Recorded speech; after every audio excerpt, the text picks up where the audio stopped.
A máa wá tẹ́ bá fẹ́ ká treat ẹ̀ lálẹ́ ọ̀la máa wá sẹ́ndì tó bá ti dé kìíní but mommy ṣé mo kan tó ń bí èmi inú is àwọn tó ń sọ pé ó lọ ṣoògùn mo ti treat yẹn náà gbogbo àlà ń ṣoògùn mo sì bí tèmi jẹ́ mommy ẹ tiẹ̀ bí wọ́n irú oògùn wo ló lọ ṣe ṣé ó ní kọ́ bò ń pọkọ òun ni àbí kọ́ pa àwọn ọmọ ẹ̀. ṣé ìyẹn bẹ lórí YouTube tó wá lò lọ́dọ̀ mi mo ṣe lánàá mo ní first husband mi tí mo fẹ́ legally ó mú gògóró tẹ́nàntì ló pè mí pé ẹ kí n ṣáájú sí ṣé èèyàn ní pé kéèyàn pọkọ ni.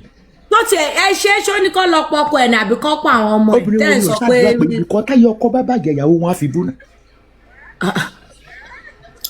Actually bí o bó ṣe make again yẹn wà redundant kò dáa rárá. Torí ọmọ owó ẹ̀yẹn mọ́ mi lánàá ó tiẹ̀ in fact ó wà overwhelming. ọmọ ẹ̀yẹn máa tie ẹ̀ down gan. To maintain an autistic child then kí ni tó fi gbé fídíò ọmọ yẹn gan jáde is it for sympathy. Mọ́mì picture ọmọ yẹn ti wà ń ta náà tó bá ń ṣe family photo shoot wọ́n máa ń gbé ọmọ yẹn sí.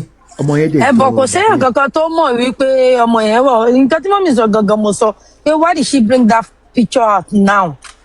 Niseli bó ṣe jẹ́ right èmi gan mọ̀ pé ọmọ yẹn wọ̀ autistic ọlọ́run. yẹ kò séyàn kankan tó mọ̀ pọ̀ ọmọ yẹn àná ọmọ yẹn gan má jẹ́ tàn yín speech therapy lọmọ yẹn need.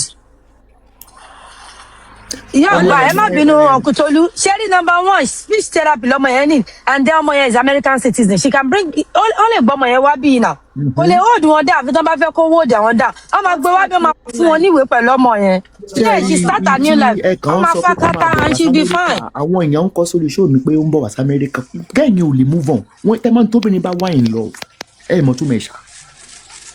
another thing. bọ̀mọ́ mi Fẹ́mi Adébáyọ̀ ò lè fẹ́ wọn mọ́ Fẹ́mi ò lè fẹ́ wọn mọ́.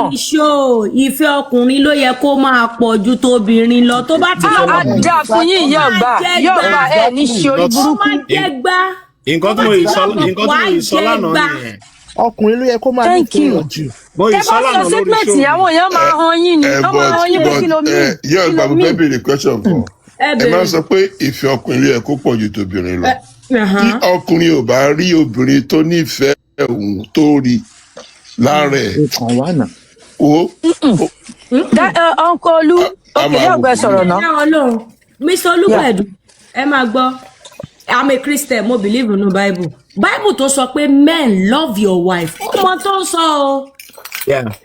tẹ bá rí ẹni relationship tó jẹ́ pé ọkùnrin yẹn like ìyàwó ẹ̀ wọ́n ní problem mi ìṣeré o ó mà dá kó ṣoògùn sí ni. bẹ́ẹ̀ni.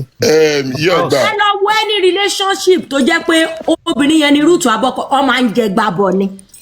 ṣe mọ̀ pé àwọn ọkùnrin like care and love tá bá rí obìnrin tí ò bá love wa a máa wò ta ṣe rí mo enjoy topic yẹn pé ó yẹ kí ọkùnrin like ìyàwó ẹ̀ yẹ very kò sí nǹkan tó bá dé bẹ́ẹ̀ but nǹkan táwọn ọkùnrin máa ń ṣe ni pé a máa ń mú ìyàwó wa bíi queen wa tẹ́ pé kò sí nǹkan kan tó gbọ́dọ̀ fọ́ ọkàn with love.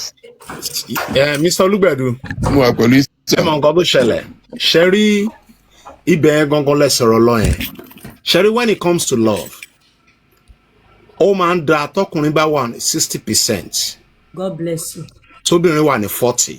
kì í ṣe kóbìnrin náà ní love ó máa náà. ṣẹ́rí obìnrin ṣẹ́rí 40 obìnrin yẹn weight ẹ̀ ó máa balance pẹ̀lú tọkùnrin tó ní 60 ni. bó ṣe máa ń rí nìyẹn o 40 tóbìnrin nìyẹn strength tó máa gbé